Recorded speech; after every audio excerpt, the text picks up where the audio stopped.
Welcome to our channel. Today we how to update Ring camera privacy settings and notifications, full guide step by step clearly. To begin, open the Ring app on your smartphone. Log in to your Ring account using your credentials. Once logged in, locate the camera you wish to update. Tap on the camera icon to access its settings.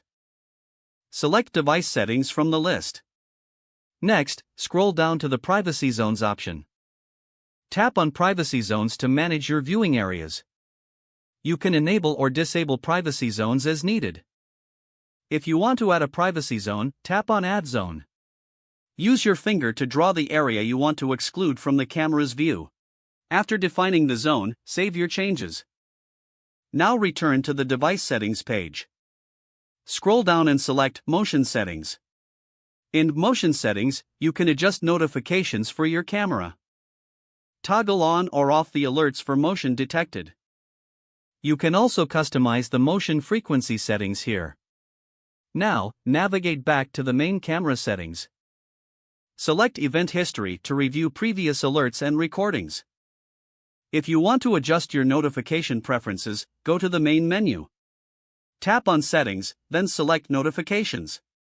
Here, you can choose which notifications to receive on your device.